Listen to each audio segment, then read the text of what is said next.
Good morning, Tomato Chassis, Tomato for বন্ধুগণ, welcome back to another brand new video. তো চলে এলাম আরও একটা টমেটোর আপডেট নিয়ে। আর আজকে আমরা আপনাদেরকে দেখাতে চলেছি যে আমরা যে গতকালকে ব্যাকটেরিয়াল উইল্ট নিয়ে ফিজিরিয়াম উইল্ট নিয়ে এত কথা বলেছিলাম, তো কী অবস্থা। তো গতকালকে আমরা মোটামুটি 50 মানে 49 গাছ শনাক্ত করেছিলাম, যেগুলোতে ব্যাকটেরিয়াল উইল্ট ছিল। যেমন এই যে সামনে এখানে একটা ছোট্ট গাছ দেখতে পাচ্ছেন। তো আজকে আমরা আবারও এলাম এটা দেখার জন্য যে সেটা কি বেড়েছে নাকি কমেছে নাকি ওই পজিশানেই আছে।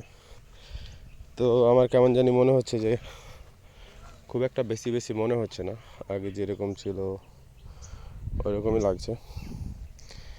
তো পুরা জমিটা দেখে গাছ যদি গুনে গুনে আমরা কাজটা করি তাহলে একদম ভালোভাবে বোঝা যাবে যে আদৌ কী অবস্থায় আছে। তো ওভারঅল সব কিছু ভালো লাগছে। ফলের শেপ সাইজগুলো বাম্পার দারুণ। আপনারা জানেন যে ফলের সাইজ নিয়ে আমাদের কোনো প্রবলেম নাই, কিন্তু প্রবলেম হচ্ছে এই জিনিসটা নিয়ে, এই ঢলে পড়াটা নিয়েই প্রবলেম মূলত।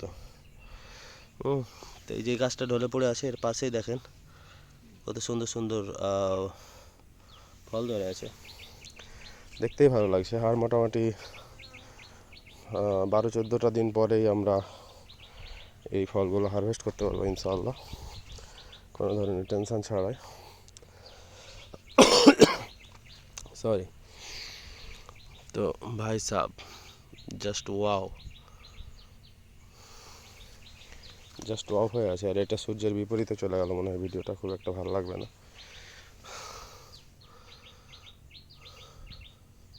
বুঝতে পারছেন বিষয়টা। তো গত কালকে আমরা হেক্সাকোনাজল যেই ছত্রাকনাশকটা আছে সেটা আমরা প্রয়োগ করেছিলাম আমাদের জমিতে, একদম গাছের গোড়ায়। তো ওইটা আমাদের কতটুকু উপকার করলো নাকি করলো না, এই দেখেন এতগুলা ফল, আর এই ফল নিয়ে এই গাছটা অলরেডি ঢলে পড়ছে। ঢলে পড়া রোগটা খুবই মারাত্মক, এত বেশি মারাত্মক যে আপনার ফসলকে 1 উইকও টাইম দিবে না, একদম ড্যামেজ করে দিবে, নষ্ট করে ফেলে দিবে। তো সব মিলিয়ে ভালোই লাগছে সব কিছু।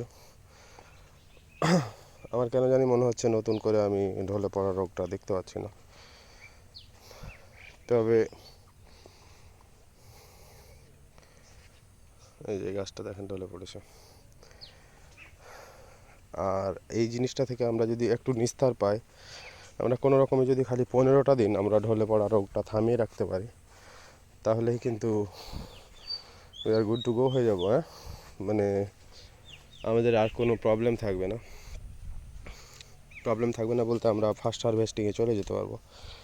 এখন প্রথম হারভেস্টটাই ইম্পর্টেন্ট। আপনারা জানেন যে আমাদের জমিতে লটস অফ ফ্রুট আছে, অনেক ফ্রুট, প্রতি গাছে 2 কেজি 3 কেজি 4 কেজি করে ফ্রুট। কিন্তু এই ফ্রুটটা হারভেস্টিং পিরিয়ড না যাওয়া পর্যন্ত যদি আমরা ঢলে পড়াটা কন্ট্রোল করতে না পারি, তাহলে এতগুলো ফ্রুট কোনো কাজে লাগবে না। কারণ আমরা আমাদের প্রোডাকশান লস করব অবভিয়াসলি।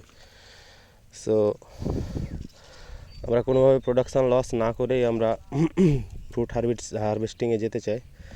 আর আমি জানি না যে এটা আদৌ পসিবল হবে কি না। তো স্টিল আমরা অনেক কাজ করছি। আমরা ক্রোসিন ইউজ করেছিলাম, সানপোমা ইউজ করেছিলাম, সানসার্টও ইউজ করেছিলাম, তারপরে হেক্সাকোনাজলও ইউজ করলাম গতকালকে গাছের গোড়ায়। সবগুলো অবশ্য গাছের গোড়ায় না, কিছু কিছু গাছের গোড়ায়, কিছু